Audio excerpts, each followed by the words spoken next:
మరొకసారి ధన్యవాదాలు తెలియజేస్తూ, చాలా మంది అభాగ్యులు లేకపోతే న్యాయం దొరకని వాళ్ళు వాళ్ళ శరణు చూస్తారు. సరే, న్యాయం జరగకుండా అన్యాయం మాత్రం జరగకూడదు, అది ప్రధానం.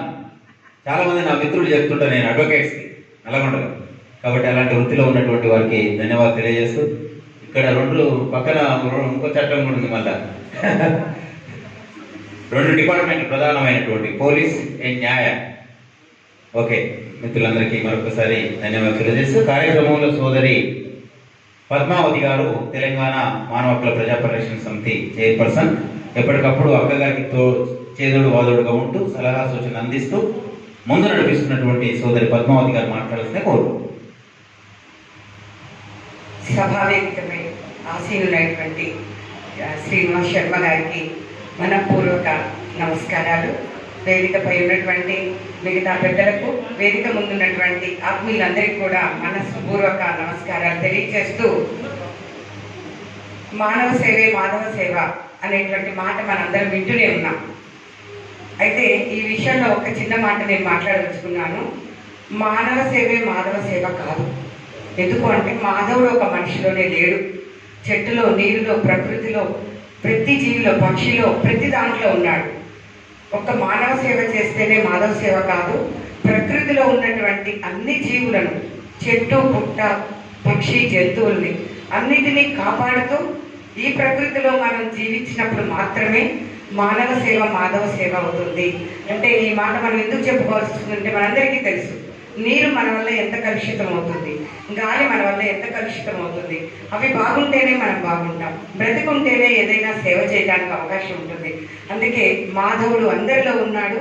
అందరినీ కాపాడుతూ పశు పక్షాదులను, గాలిని, నీటిని, వేడిని అన్నిటినీ కాపాడుతూ, వాడుకుంటూ, కాపాడుతూ మనుగడ సాగించాలి. ఇది కూడా అమ్మ హైమావతి గారి ద్వారా, ఈ వ్యవస్థ ద్వారా ఈ స్లోగన్ కూడా తీసుకెళ్లాలనేటువంటి ఒక చిరు ప్రయత్నం చేస్తున్నాము. అదేవిధంగా హైమావతి గారు ఒక స్త్రీ కాదు, ఆవిడ ఒక మహాశక్తిలా తయారవుతున్నారు. ఆవిడకి ఈ వ్యవస్థ ద్వారా సేవ చేసేటువంటి భాగ్యాన్ని ఆ శ్రీమన్నారాయణుడు ఆచంద్రార్థం తన జీవిత ఉన్నంత కాలం తనకు ఆ శక్తిని, అవకాశాన్ని ఇవ్వాలని మనపూర్వకంగా కోరుకుంటున్నాను. మనందరికీ తెలుసు, ఒక వాన చినుకు కాలంలో పడితే మురికి నీరులో కలిసిపోతే మురికి నీరు అవుతుంది. పెనం మీద పడితే, వేడిగా ఉన్న పెనం మీద పడితే ఆవిరైపోతుంది. మంచినీటి గుంటలో పడితే మంచినీరు తాగడానికి అవుతుంది. అదే వర్షపు చుక్క ఆల్చిప్పలో పడితే ముత్యం అవుతుంది. అలా ఈ హైమావతి గారు కూడా ఈ జన్మ ప్రాణం పోసుకున్న దగ్గర నుంచి ప్రాణం పోయే వరకు మాత్రమే మనం ఏమైనా చేయగలం. ఆ ప్రాణం ఆ చిప్పలో పడి ఆవిడ ముత్యం లాంటి ఆ సేవ చేయడానికి ఆవిడని భగవంతుడు ఎన్నుకుని ఇక్కడ ఈ వ్యవస్థ ద్వారా తనని 10 మందికి సేవ చేసేటువంటి భాగ్యాన్ని ఆవిడికి ప్రసాదించాడు.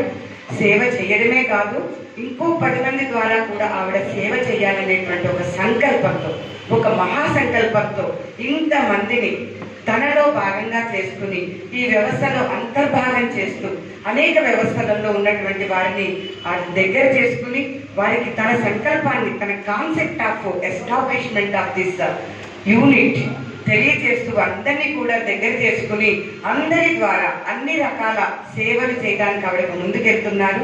ఆవిడకి మనందరి తరఫున భగవంతుడు వారికి ఆయురోగ్యాన్ని, శక్తిని అన్నిటినీ ప్రసాదించాలని మనస్ఫూర్తిగా కోరుకుంటున్నాను. అదేవిధంగా మనందరికీ తెలుసు, బిడ్డలు ఈరోజు ఎంత బలహీనంగా ఉన్నారు. చిన్న చిన్న విషయాలకి 99.99 వచ్చిందని చెప్పి ఆత్మహత్యలు చేసుకుంటున్నటువంటి బిడ్డల్ని మనం ఈరోజు సమాజంలో చూస్తున్నాం. చాలా మంది అమ్మా నాన్న మా పిల్లలు చెప్తే వింటలేదు, సెల్ ఫోన్ వాడొద్దంటే వాడటం లేదు అని చెప్పేవాళ్ళు చాలా మంది అయిపోయారు. ఎందుకు అలా తయారవుతుంది మన పరిస్థితి? మన అమ్మమ్మలకు లేని బాధ, మన అమ్మలకు లేని బాధ మన పిల్లల దగ్గరికి వచ్చే వాళ్ళకి ఎందుకు వచ్చింది? ఈ మార్పు ఎవరి కారణం వల్ల వచ్చింది? మనం ఏమైనా తప్పు చేసుకున్నామా? కొన్ని కారణాలు మనలో కూడా ఉన్నాయి. కాబట్టి మన కుటుంబం బాగుంటేనే సమాజం బాగుంటుంది, మనం బాగుంటేనే మన పిల్లలు బాగుంటారు. చాలా విషయాలు అవసరాల కోసమో, ఫ్యాషన్ కోసమో ఎందుకు చేస్తున్నారో తెలియకుండా చాలా విషయాలు వదిలేసి అవసరం లేని విషయాల వెనకాల ప్రయాణం చేస్తున్నాము. వాటన్నిటి ఫలితమే ఈరోజు సమాజం ఇలాంటి ఇబ్బందులకి ఎదుర్కొంటుంది. మార్కులు రాలేదని, ప్రేమించిన వాడు దక్కలేదని, రిజెక్ట్ చేశాడని, ఇలాంటి చిన్న చిన్న విషయాలకు కూడా ఆత్మహత్యలు చేసుకునేంత బలహీనమైనటువంటి ముందు తరాన్ని మనం తయారు చేస్తున్నాం. దాని మీద మనందరం కూడా దృష్టి పెట్టవలసినటువంటి అవసరం మనకుంది. నాకెందుకు లేదు, నా పిల్లలు కాదు కదా అనేటువంటి ఆలోచన మనం మానేయాలి. మనందరికీ తెలుసు, సెల్ ఫోన్ ఇలా పెట్టుకుని వెళ్తుంటే కూడా చెప్పాలంటే కూడా భయం వేస్తుంది. మొన్న మీ అందరికి ఆశ్చర్యకరమైన విషయం ఏంటంటే, ఫ్యామిలీ కోర్టుకి అందరు ఆడవాళ్ళు మగవాళ్ళు కుటుంబాలు వస్తారమ్మా.